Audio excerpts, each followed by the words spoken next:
right? If you are going to be that extraordinary person, right?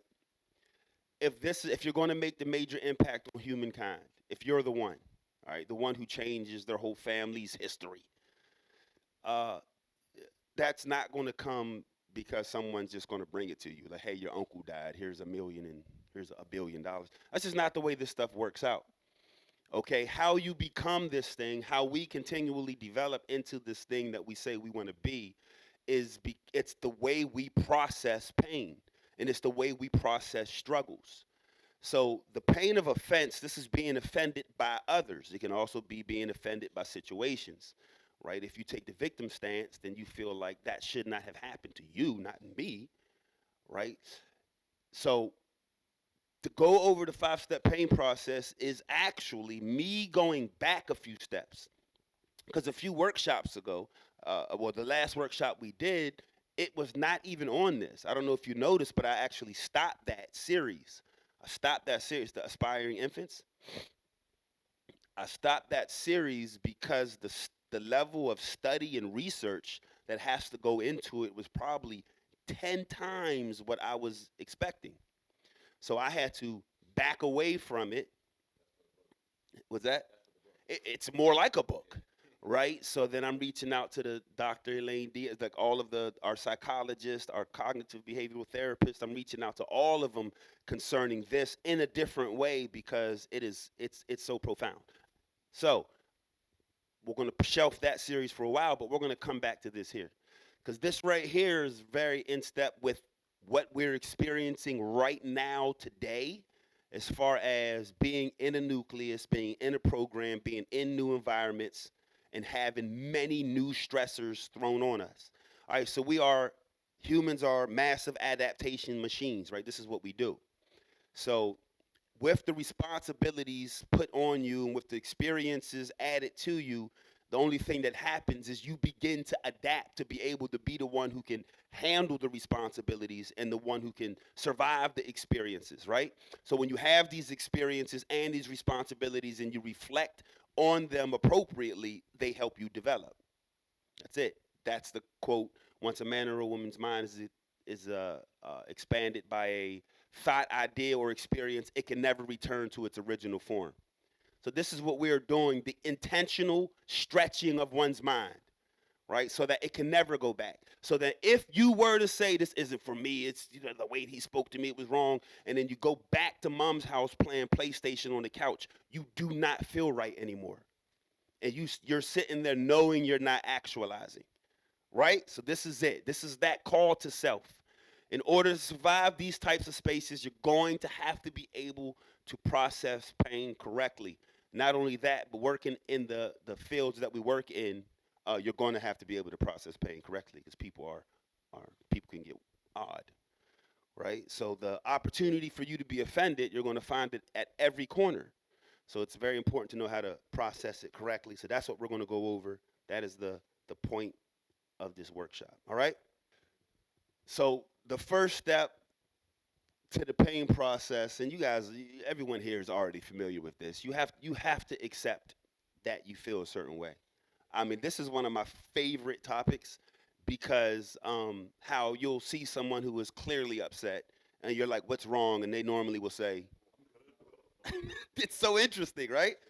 Like, right? Like, I'm good. It's like, well, no, you just no, no, no. I'm straight. I'm straight. Right? Like the pajama story where the girl spilled the wine on the other girl's pajamas, and she's like, oh my gosh, I'm sorry. And she's like, no, no, no, it's fine. I just really wanted some dried pajamas to wear tonight. It's like, well, it almost sounds like you're not fine. So to suppress these types of things, it's bad for you physically. You know this, right? This is like you cannot suppress this stuff. This stuff has to be processed correctly, and we're just going to touch on a few ways to process it correctly. All right? Now, the reason why it's so important to accept that you feel a certain way and then identify why is because if you do not do that, you'll go through your day in a mood, right? And you're not even really sure why you're frustrated. Has anyone here ever had a bad dream, woke up in a bad mood? Isn't it interesting? Right? So then your significant other is like, Hey, make sure you get some coffee when you're out. You're like, why don't you ever get coffee? And it's like, huh? Where'd that come from? Right? So we have to be able, woke up on the wrong side of the bed. So we have to be able to start to say things to ourselves like, why did I just respond that way? What is it? It's like, oh, I had this dream. I was in a fist fight getting jumped by 8 girls. That might be a good dream. So this is, so you wake up feeling aggressive and frustrated, right? Has anyone experienced this? It's just the way the body works. So if you're not smart enough to do a little reflection, a little introspection to see what's going on with you, you'll go through your day offending people and being mean and yelling at your kids and all of these things for a dream you had. When all you had to do was just step back and say, why I'm feeling a certain way and why. That's it. Maybe you're hungry. Okay, so we all know how dangerous it can be whenever you succumb to the will of your lower self. So we want to make sure that you want to, so accept you feel a certain way, and then you want to identify why do I feel this way, right? Right there, you've already done beyond what most humans will do. All right, next point. All right, now, pain is a seed. Don't bury it, right? If you bury it, this right here, it starts as the seed, and then it becomes a little, and then before you know it, you got yourself a tree going. You grew it. All right, so you have to be very cautious with how you're processing your pain. So what this whole thing is to do is to make sure we're not suppressing this stuff, right? Sam, it's funny. Sam was used to be one of the most difficult people as far as like him communicating with us. He would just bottle everything up, just suppress everything. So then one time I went. This is the original nucleus was we were living in it together. So I go to Sam's room and I just say something like basic, like, "Hey, you gonna come to the gym with us or not?" He was like, "The disrespect stops now." And I was like, "Oh, what? How did I disrespect you?" He was like, and I'm like, "What'd I do?" And he's like, he couldn't even figure out, right? But it's because there were little things that were happening that were that he could accept as far as his own true moral self, and he wasn't addressing them, right? So instead of just saying, "Hey, John, man, the way you come and you bang on my door in the morning and wake me up like gym time," like I know that some people is just they're just gonna get up and go work out, but for me, I feel like I'm being utterly disrespected. So just don't do me like that. Just call me, man. Right? So then that becomes, so we have to make sure that we're not just letting these little things just bury, right? And then they're just germinating and growing within us, and then they come out in some massive eruption, and you lost your job or your girlfriend, or you damaged your family relationship, and all of these things go sideways simply because you're burying things and you're not addressing them. All right? Good enough reason to have a pain process in your toolkit. If you never saw this, don't answer.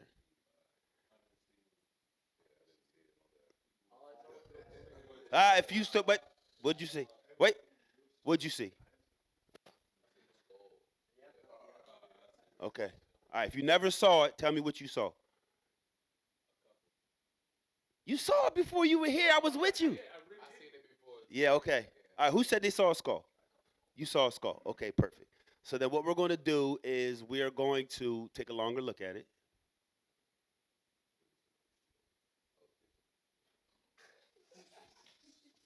Okay.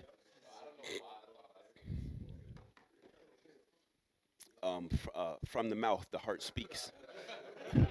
That's why you saw someone smoking. Okay. So what we have here is a beautiful, passionate couple kissing. Right. The firm embrace, a dark night, even got the lightning strike in the back. Beautiful image. But when we see it upon first, looking at it, we see a skull. Okay, and that is just to give us a good segue into the next slide. All right, so the second step to the pain process is reconceptualization. We've been going over reconceptual. We almost find our way here every workshop, right? The importance of it is you have to understand how much weight this carries.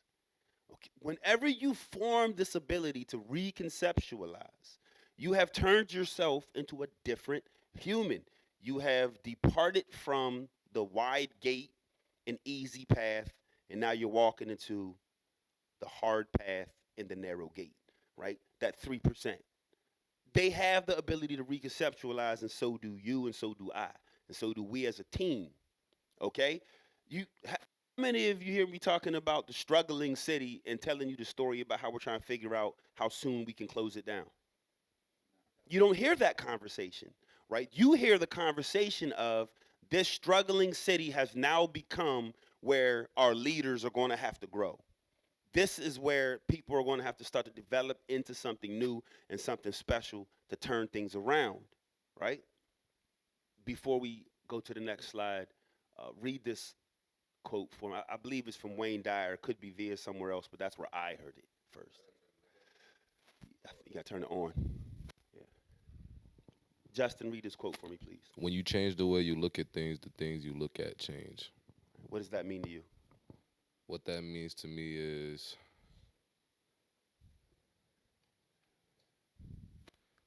how you process what is in front of you, like what situation or circumstances in front of you. If you just alter your perception of it, then the outcome may be different. Absolutely. 100%. Very well done. All right.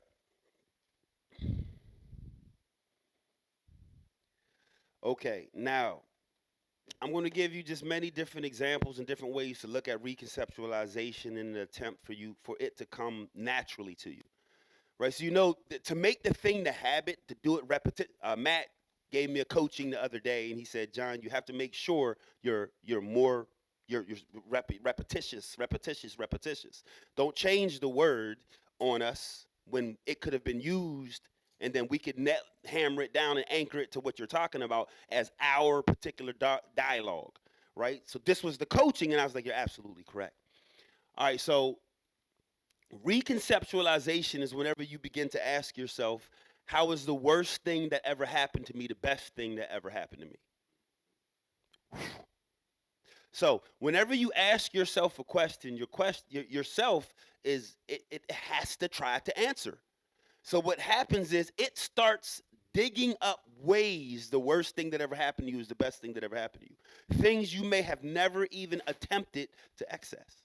Right now, you're assessing these ideas and these possibilities of how you can become greater from the thing that you've gone through. Okay? And this is where you begin to form this ability to turn your ashes into roses, which is a quote from another place. All right, so right now, just ask yourselves, how was the worst thing that ever happened to me, the best thing that ever happened to me? Think about something that you've gone through that was tough, maybe a breakup, a job you lost, a car you lost, an accident, or anything of that nature. And then how does that end up being good for you? Hmm? That it's a good one. Okay, so reconceptualization is whenever you begin to say, how is this pain of offense? I am offended right now. Okay, how is this going to help me? Right? Reconceptualization is whenever you start to say, I do not like this challenging experience that I'm going through, but I love what it's going to build me into. See, this is what you have to give yourself a chance to become. But if you don't even start to reconceptualize, you're just crying all the time. Okay? So, reconceptualization is whenever you start to ask yourself the question, how am I even challenging myself these days? Right? Or are you just really falling victim to the motivational triad and you're just dodging pain, conserving energy, and seeking pleasure all the time? Now, whenever you find yourself having a challenging experience or the pain of offense, you say, I'm in my emotional weight room. Okay? So you have to accept it as your emotional weight room. So now you're sleeping in the room, you have another man in the next room, they're snoring so loud the pictures are shaking off the wall. And then you say, I'm in an emotional weight room, right? So the emotional weight room is going to be comprised of different things you don't like. Keeping in mind the common denominator of the successful is they form the habit of doing the things they don't want to do.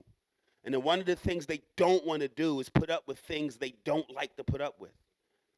Okay, so if you find yourself under threat, first of all, we were already fully aware threat is one of the key triggers to your lower self, right? So if you find threat, you're like, oh man, I feel like that guy is threatening my position, threatening my whatever the case may be. That right there, you're in. It's a machine in your emotional weight room. If you get betrayed, so now you have to work through this betrayal. And because you had to work through the betrayal, now you know how to deal with betrayal.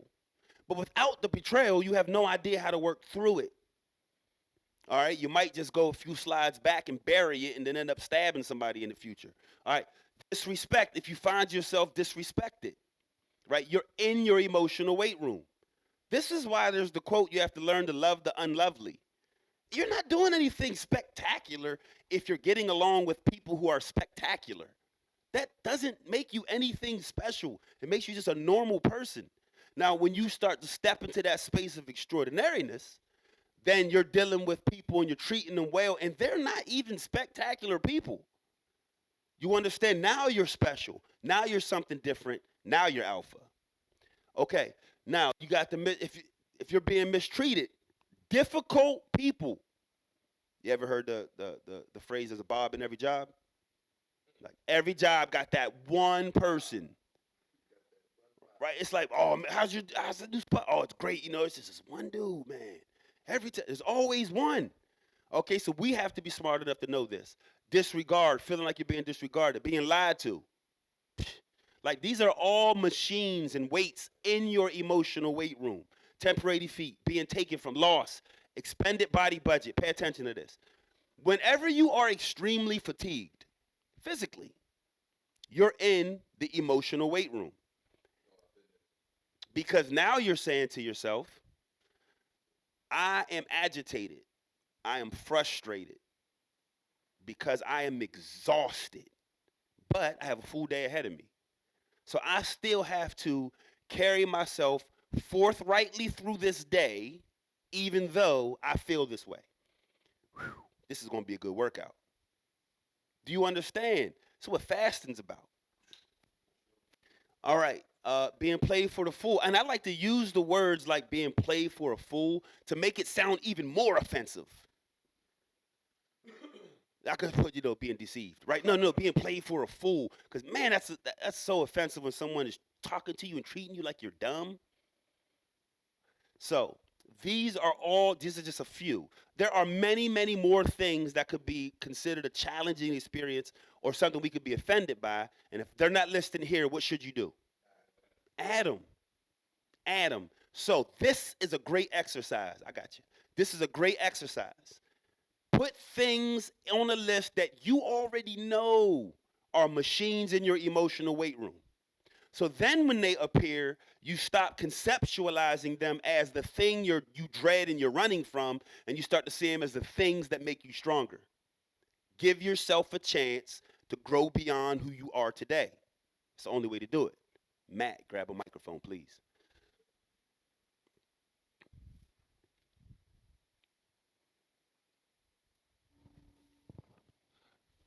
I would like to expound on the expended body budget and the played for a fool and my growth since being here. Yes, sir. All right, so there was a time when I'm first developing here, when I get with the ADP program, and Kasim sends me to Tampa, and I have a personal schedule, so I'm like, man, can you get somebody else to go to Tampa? Like the personal pays more money than the Tampa. I don't understand why I'm going to Tampa. Like you're taking money. If I'm supposed to be reaching financial freedom, you're taking money from me. You understand what I'm saying? Yes. Like this ain't making sense to Yeah. me. You know what I'm saying? So, but I go down to Tampa, and I go through the lesson, and I get the view, the picture. Yesterday, a call comes, Matt, we need you to do a personal. I go through the procedure. I text Kasim. Kasim, he's struggling, but I already know from this past experience, right? From evaluating, it's mangoes. It's our first night. What pays more? Us getting down there and having 13 guys working the venue, or me going out one night doing a personal, making the extra $200. You understand what I'm saying? So Yes. like I reconceptualized the situation and looked at the broader aspect. So my emotional weight room, I wasn't in there that long because I've already learned to reconceptualize it from the experiences of my past. And that's what we are developing. That's the process that we're trying to develop in each and every one of us. Absolutely. Okay. All right, but great point. You begin to see the goose, see beyond yourself. This is another key part of the ADP is you have this thing called inward mindset. Who is that? Carol Dweck? I'm not sure. But you have this thing called inward mindset, and there's an outward mindset.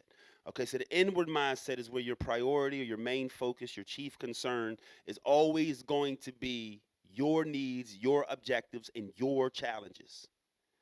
And then the outward mindset is I am actually going to think about, focus on others' needs, objectives, and challenges, right? And then things that serve the collective group.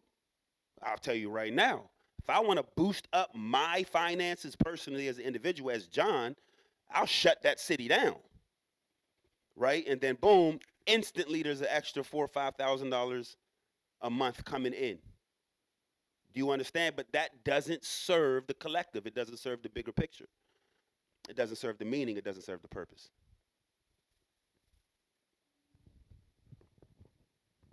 Then on expounding on the expended body budget, I went through this last night also. Prior, I was, we're never two nevers and one One always. always. Yep. So I'm fatigued. I'm gonna admit, I'm just hold myself accountable. I'm fatigued prior at eating one night, and I'm texting Kasim like, Kasim, I'm tired. You gotta get. Kasim's ignoring me. I'm not, but right, but like I'm telling myself like this is the part. You know what I mean? This is the part that I got to go through. Like I got to make it through this. You understand what I'm saying? And this is the part that we're talking about. And I'm telling myself, you're complaining, you're being a punk. Like you know what I'm Yep. saying? Yep. Like get through the situation, Yep. right? Last night I go to Eden. Yesterday at 3:45 I start work, and I got to go to Mangoes, and it's about 10:30 at Mangoes, and I'm like standing there, and I'm like, it's the You first night already hit the here. wall. Yeah, and I already need a Red Bull, and I'm Yeah. like, I can't text Kasim. There you go. I cannot text Kasim. Like I'm not complaining. I said I got to get through this. I went to that bar and I said I need a Red Bull. It's like yeah, well usually they're $4, but they're 11 tonight. I said I gotta stay awake. Give me the Red Bull, and I tipped them $4, Yeah. and I made it through the night. You know what I'm saying? Yes. Like, but I wasn't. You know what I mean? I wasn't. I fought through the emotional weight room of the expended budget, even at the cost of a $15 Red Bull. That's it right there. And I know you've been doing some. You've been looking into David Goggins. What did he say? Whenever you think you've hit your maximum potential, you're like 20, yeah, 20, 30% in. And that's it. What do you think that deprivation exercises are all designed for? Like, what is cold exposure designed for? Like, what are these spaces of extreme discomfort? Why are they implemented into training and building people? Like, don't eat, don't drink, go in freezing cold waters, don't sleep. All of these things when it's training time, right? Because it builds you into something that you're not, as we're just cozy and comfy, snuggled up on our couch watching Netflix all night, right? This is why. So that right there, being able to, I'm not telling you go, or do it, yeah, intentionally. Expend your body budget and step into the emotional weight room intentionally, absolutely. But I'm not saying to live a very unhealthy life and just don't pay attention to your diet and things so that you can be in the weight room all the time. But You're going to get here regardless.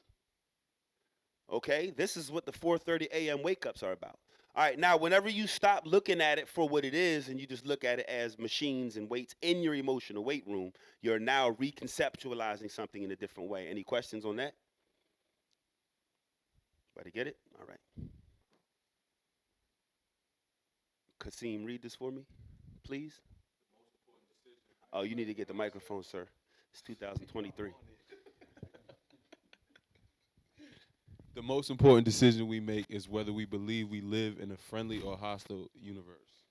What's Albert that quote mean Einstein. to you? I believe, obviously, it's the reconceptualization, but it's more so the understanding that everything isn't out against you, right? Yeah. Okay. Yeah.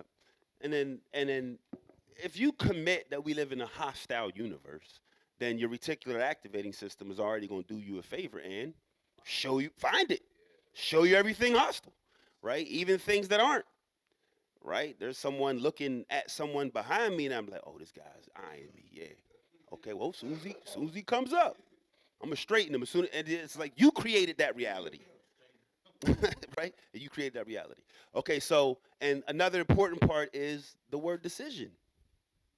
Like how you look at things and process them, that's your choice. Okay, and the better you get at reconceptualization, the better control you have over this space right here. Of what are we looking at? All right, now the second step to the pain part. We're still on reconceptualization. We're hovering over this for a long time. That's how important it is. Okay, finally we've been going over this every week, and then it seems like no one ever knew, just a few people. All right, so we have kintsugi. Someone explain to me what this is. Who feels most confident? Kintsugi is a Japanese art style where they take a broken piece of pottery and then they use precious metals such as gold, silver to put it back together to make it look more pretty overall. There we go. We got it. We did it. We've been trying to get this for weeks. All right, that's exactly what it is. Okay, so reconceptualization is whenever you start to say, "Hey guys, look at me. I went through all of that and this happened, and I'm in spite of all of that, I'm still doing good." Right? No, no, no, no. You say, "Look at me. I've gone through this and I've gone through that, and because of those reasons, I'm doing good." Do you understand? You stop saying you made it past it and become something great, and you start saying because of it, you've become something great. This is a different way to look at it, a completely different way to conceptualize it. All right, so hence the quote, you are more beautiful because you've been broken. Okay? This is because anything hard we're going through, any struggles or hard time, like this is our opportunity to grow. And it is our decision and it's our choice of what we're going to use that energy for. Like what's the thing we always say? In a negative expression, nuclear power could do what to a city? Destroy it. Okay? And in a positive expression, nuclear energy can do what for a city? It can power it. It all depends on how you direct it. All right, so the dirty laundry. So this is a story. This is just if you're familiar with E's Q stories is a part of it. So this is just a story to help you understand reconceptualization, right? So there's a couple in the olden days, and the wife is washing the dishes, looking out of the window, and she's watching the neighbor hang up laundry, and she's like, "This woman does not know how to clean laundry. It is so crazy. I don't even know how her husband puts up with this. The sheets are dirty, the shirts are dirty. She can't get right. She's been this way for years. It's horrible." And her husband's like, "Oh, well, honey, different people are different ways." And she's like, "Yeah, but someone needs to say something to her." Right? And then she comes down one time and she's looking out the window and she says, "By golly, honey, you're not going to believe it." He said, "What?" He said, "Someone spoke to her. Someone must have straightened her. Someone must have taught her because now the laundry's clean. She got it. She figured it out after all of these years." And the husband says, "Oh, no, honey, I came down earlier and cleaned the window." right? So there was never anything wrong with what she saw. There was something wrong with how she was looking at it. So the filter in which we look at things is going to determine what they mean to us. All right? If anyone here is familiar with refractory periods, then you already know. So what's wild is this is how one would feel in a refractory period when they're saying, "No, I'm good." Well, me? Nah, I don't need nobody worried about. Don't worry about that raggedy girl. Crazy. Nobody worried about her. And your heart is shattered on 1,000 pieces all over the ground, right?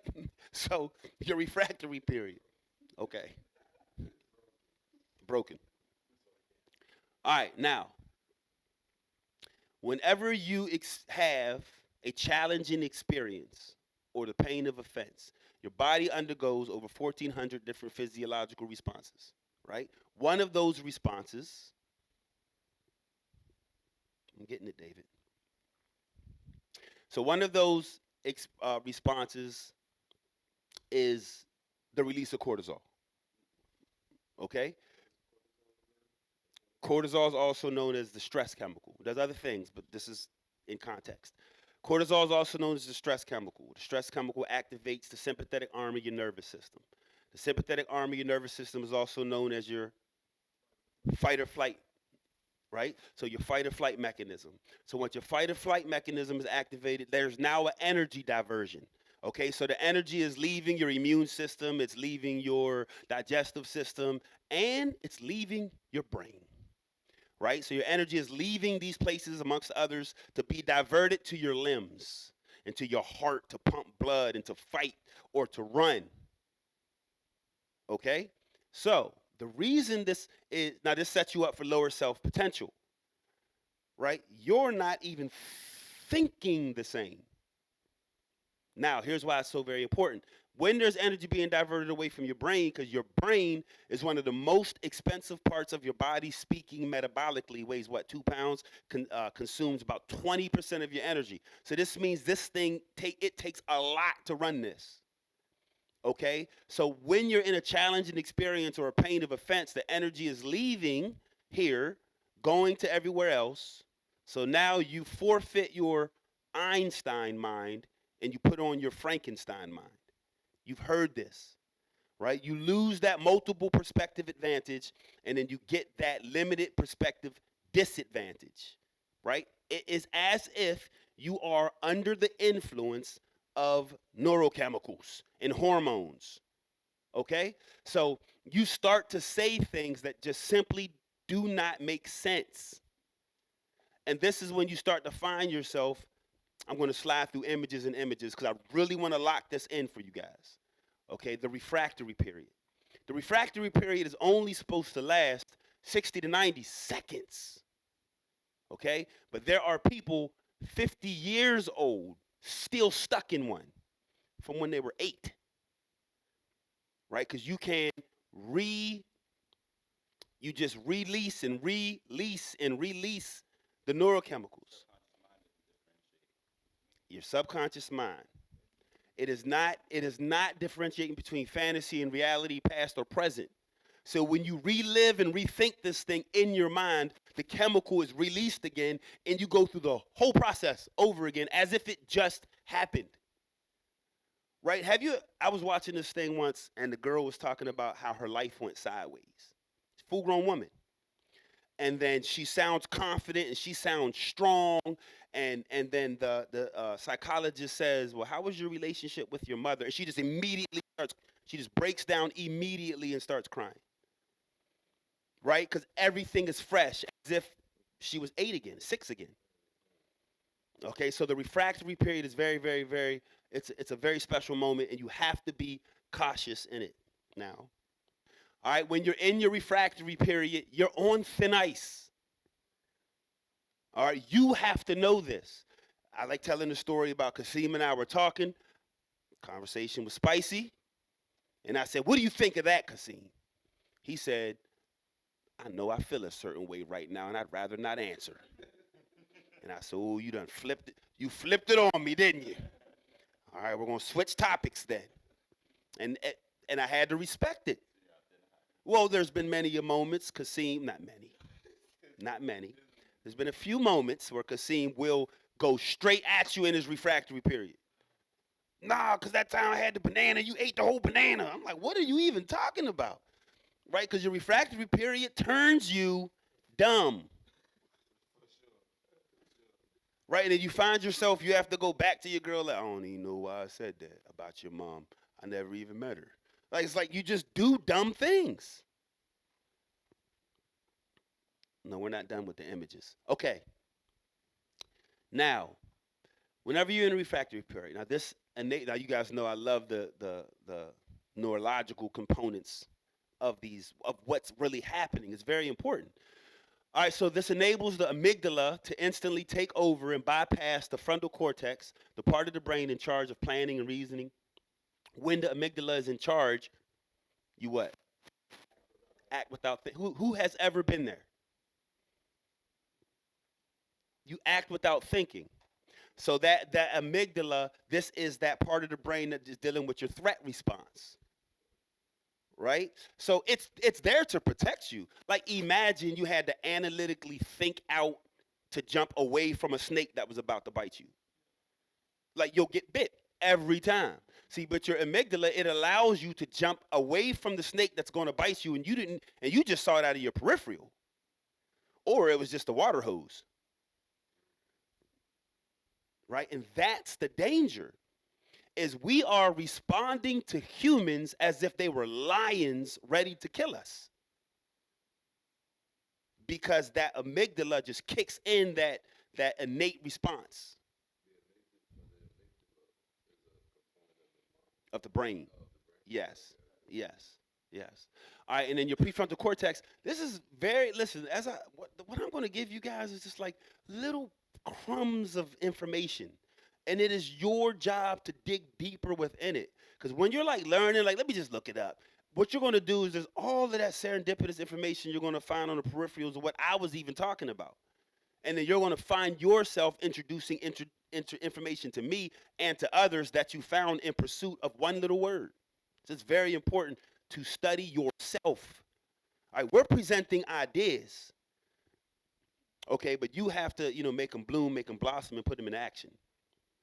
Now, you're just to give the quick, the frontal cortex. This is your reasoning, the reasoning part of your brain. They also call it, I love this. They call it the CEO of your brain, right? It's that decision making, like the analytical factor. Let's think this through. That is so if the frontal cortex is being shut down, then you're not thinking things through. Okay? Do we have a greater understanding of the refractory period? Does anyone have any questions? Has anyone ever been in a refractory period?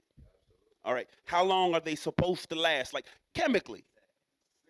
60, 90 seconds. Chemically. How many of us have gone days and weeks upset at something?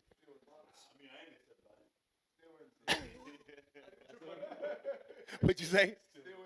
There you go. Right? So we have to, and then you start to wonder why people stress things like forgiveness. It's like I don't have to forgive because what they did is, well, it's not for them, it's for you. It's going to make yourself sick. You know, there's something called hypercortisolism, and just, how about this, just being stressed out all the time, or you're always in your fight or flight. This causes inflammation within your body. Inflammation is where disease comes from. All right, so this is why it's very important to forgive. There are physiological reasons this is important, not just because it's good. All right? Now, we're still on the refractory period. You should be able to start using this in your everyday language. I'm not even going to respond because I already know I'm in a refractory period. And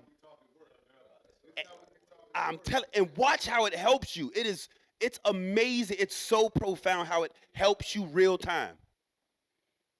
It helps you real time. I'm telling you. This isn't just some information we put together because possibly, hey, I read in the book. Theoretically, I use this. Okay.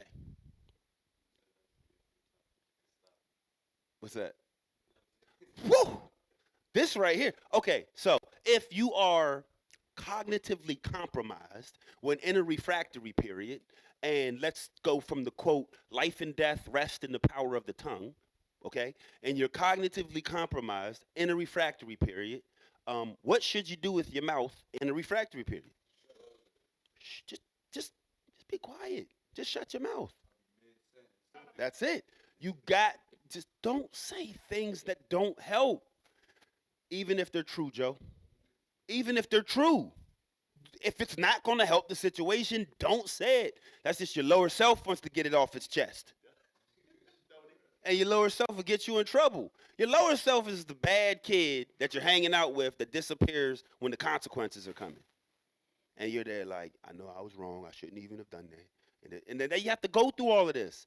Let's limit those. That's life, we all know. But let's limit those. All right, here's another good reason not to say things that don't help. Read this quote for me. Anyone here? For me. I felt like you already read one. Give it to Brandon. Make sure the microphone's on, please, and read this for me.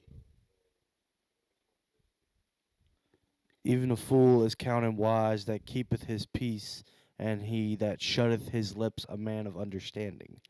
You know what I'm going to say, right? What does that mean to you?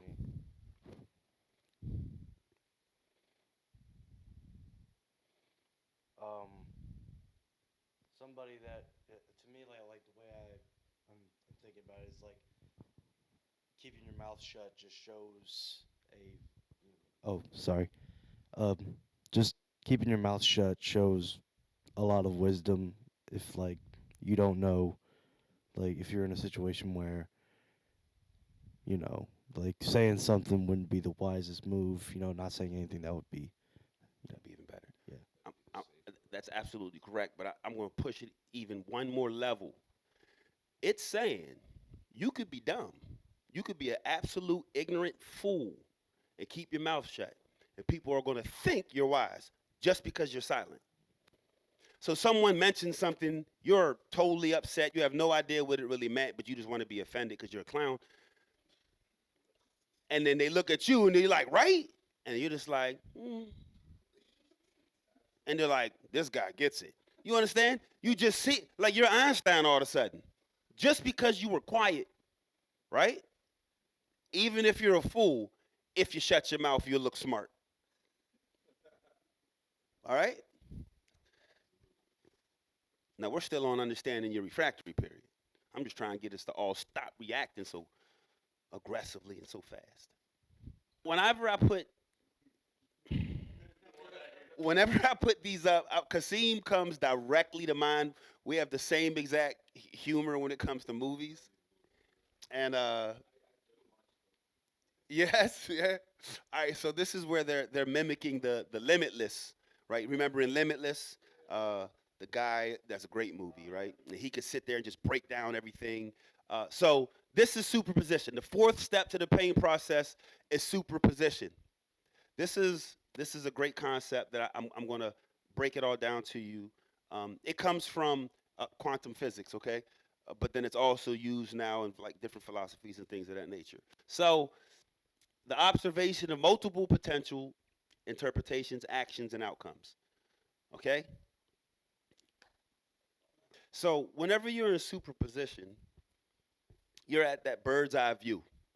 Now remember, we're talking about if you're having a challenging experience, if you are having the pain of offense, if you're hurt, okay? If something happens and now you're under fire, to have the ability to jump into superposition, to take that bird's eye view. Now, you've heard me say this before, and I'm going to say it again. And comes back to Matt's coaching he had with me. Superposition is the ability to take an objective look at your subjective self. Superposition is the ability to become an observer outside of your own system.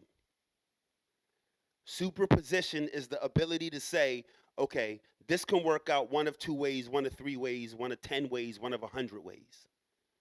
All right? So whenever you're in superposition, a cloud of probabilities appear, but none of the probabilities have been collapsed into an actuality. Whenever you're in superposition, both negative and positive hang in the balance, but neither have been selected yet. Okay? Whenever one is in superposition, all of the multiple potentials in the quantum field become present, but none have been chosen. All right? I want you to grasp this. Okay? Now, whenever you form the ability to recognize you're in a refractory period, then you can deliberately jump into superposition and you can collapse the probability into the correct actuality. You saw it coming, right? Whenever you form the ability to recognize you're in a refractory period, then you can deliberately jump into superposition and select the positive and reject the negative, right? Whenever you form the ability to recognize you're in a refractory period, you can select the correct potential from the quantum field. Are you following it? There's all of these different ways that this can play out, and you always make it play out right. Okay? This is from the position of superposition. It's before the decision has been made. Right? So it's that space when someone says, Kasim, this just happened. What are you going to do? Now, Kasim goes into superposition. And as he figures out what he's going to do, he's in superposition. Nothing has been selected yet. Right? So if you have a challenging experience or the pain of offense, this is the importance of jumping into superposition. From superposition, you recognize you're in your refractory period. You're jumping out of the circumstance, out of the situation. I do this. I talk to myself when I'm in this space, and I'll say, "Ooh, John, he got you. He got you mad." Right? Because I'm looking at myself upset. And from superposition, I make the decision not to say things that don't help. And then the more you practice this, the better and better and better you get at it. Right? So whenever recognizing you're in a refractory period, deliberately jumping into superposition, and then making the right decision while in superposition, whenever that string of behaviors reach a level of automaticity, it becomes a habit. It drops down into your autonomic nervous system. It becomes just as natural to you as breathing, blinking, or your heart beating. Right? So this is what it is when once familiar in the church, they say you got to have the mind of Christ. Right? Or to have the ability to live a more righteous life. Right? This is when it is when you have or it's also spoken of in parallel to the kingdom of heaven. Right? So the kingdom of heaven is a spiritual maturity, a spiritual enlightenment, like the ability to see like all spiritual things clearly in the physical world. Right? That mature place where decisions are made from. Do you see? Superposition is very important. Sam says it. Sam said, man, I jumped into superposition, and I was like, you know what? I'm in a refractor. I'm not even going to send the message, but I almost said it. And you realize and you stop yourself from making bad decisions from superposition. I am telling you, you're going to have to study this stuff and give it thought and meditate on this stuff for a long time. And when it starts to flow from you naturally, you're going to be a beast. Like that whole path to emotional invincibility, where people are saying like nothing tears you down. It's not that you're not getting hurt. It's just that you're processing it correctly. To add to what you were saying, when you said that you was like, my voice tells me that I'm in a refractory. I gotta say that, oh, they got me right now, right? Yes. Like everybody has that self-talk. Yes. Everybody is having that self-talk, but you was able to jump into superposition to notice that self-talk, right? If you're not noticing the self-talk, it's because you haven't educated yourself enough.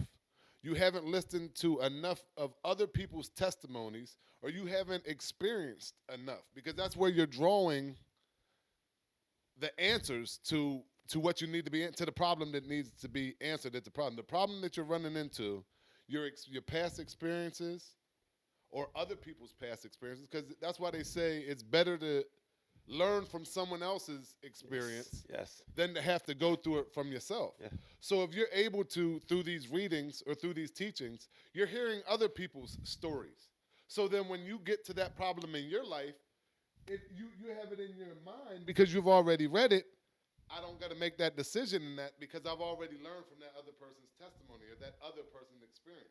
That it enables you while you're in that superposition to make the right decisions. Yes. So that you don't have to go through the pain. Yes. Or that you become an alpha over that problem in your Yes. life.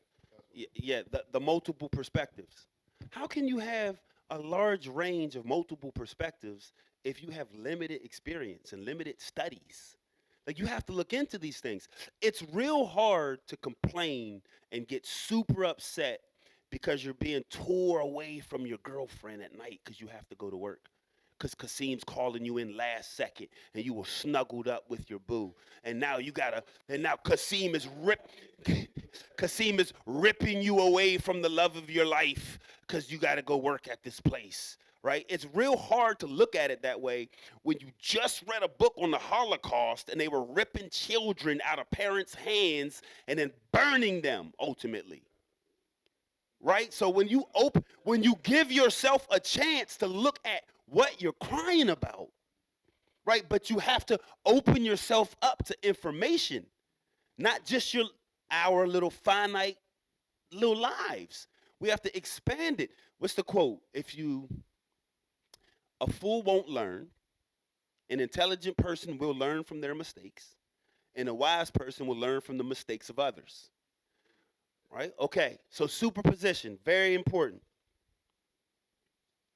All right, and then we're going to do superposition with a story. All right, now listen, you guys know E's Q. All right, they are built with stories and analogies and examples, and all of this is intentional so that we can remember to retain it. 48 hours later, we've forgotten 80% of what we learned. All right, so we're going to try to tone that down to 60. Anyone familiar with this story? The samurai and the monk. All right, superposition. Samurai comes back bloody and marred from battle, right? Dirty. You familiar with the story? All right, good. We'll hear it again. So that you can tell it. This is the important part. All right, he comes back.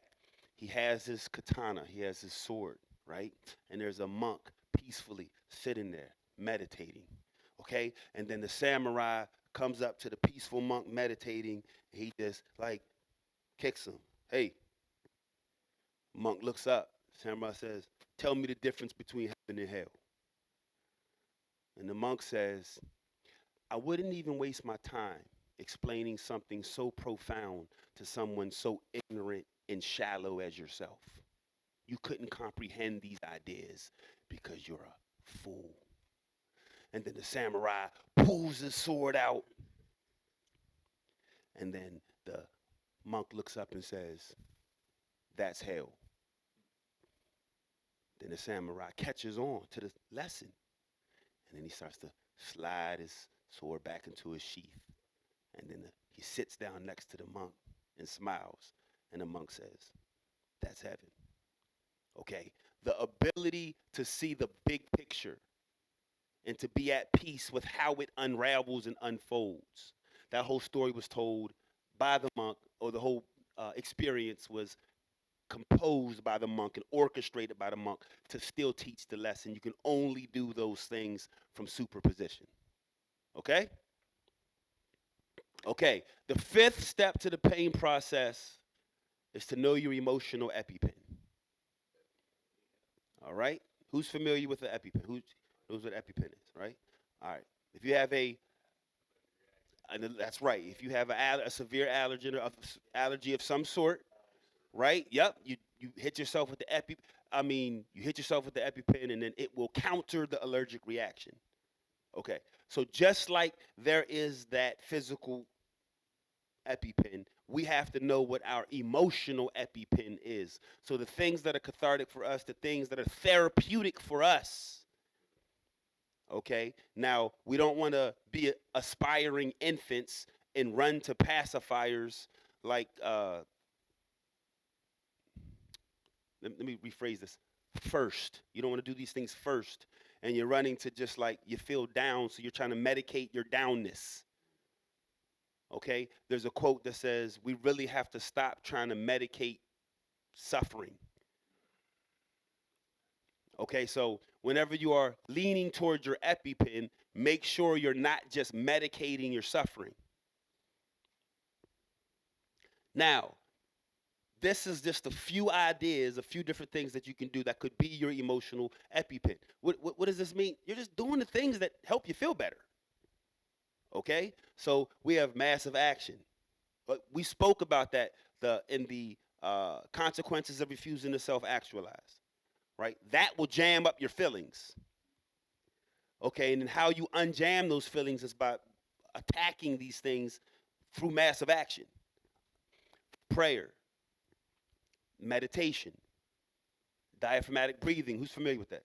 These are very these are very very good things. A lot of these things reset your nervous system. Some of these things put you in superposition. Uh, Talk therapy, right? This is when you have that. This is Frank. Frank will hit me up and just like vent, and then we'll just talk it out. I do this with Sam as well. I do it with other people that I'm talking out with them. I'll call my father and invite his mentorship. All right, some people are swimming, running, working out, reading. I think you get the point. It's the thing that helps you feel good that you've done it or that you're doing it. All right, now you're probably saying, well, you could have put this and this and this and this. What should you do? Add it. Just add it.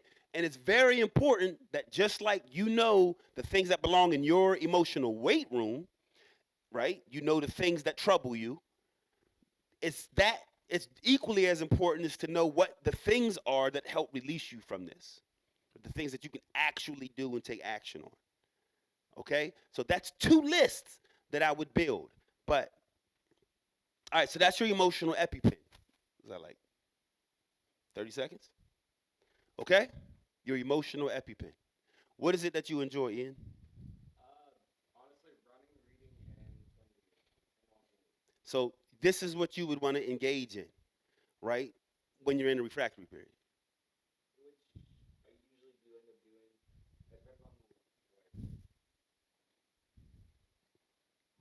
It depends on the type of refractory period. So, Mm-hmm. like, depending on what put me in it, it depends on what I do. If it was something simple, then I usually either read or play video games. But if it's actually something that like was somewhat serious, I usually go for a run.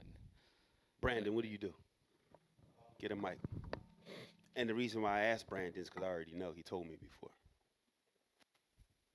Well, a lot of times for me, watching movies is something that I definitely do to calm myself, and I also like I do have like uh and I've told you about this, like I have Yeah. like anxiety, like Yeah. What do panic. you do I've had like panic attacks, yeah, like when you're feeling it? Yeah. like I always try to keep myself present by acknowledging everything that's in the room. So I'll say like, oh, there's a TV right there, there's a thing of water right there, there's a table right there. Like I try to keep myself present and focus on that and focus on my breathing as well. Like I'll breathe like by putting one finger on my nostril like this, and I'll do with the other one like that. Like those are things that I'll do to That's help why I with that. asked you because I knew you had very specific things to pull you from that emotional space, right? So this is it, guys. Whenever you start looking into these things, Joe, what are yours? Well, you get him the mic. Give him the microphone. He thought he was going to get away without the microphone. He's not getting away without the microphone. He thought he made it. He thought he made it through the whole thing. I've always been a pretty creative person, so I like creative, and I had a painting company, so I would say like building, painting, using my hands, kind of gets me thinking about something else. I guess it removes the bad thoughts and focuses my energy into something positive. There you go. 100%. So being creative, painting, that's it. So the thing is, we know our emotional EpiPen. The only thing that we're doing is packaging it for you so that you can deploy it readily, right? Like you can have it right at your fingertips. And you don't have to stumble through your thoughts and stumble through what you should do next. And this is going to help. It helps me tremendously. Oh my, thank you.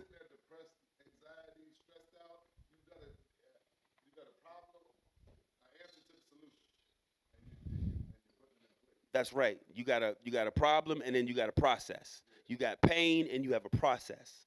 Okay, so that is what we're doing now. To go to our original for you. That's right. No, no, no, bro. I'm telling you, that right there is whenever you smile, right?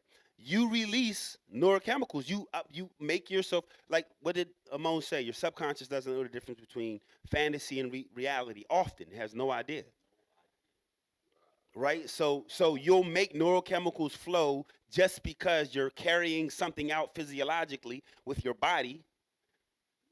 It's so absolutely. I mean that's scientific. Yep.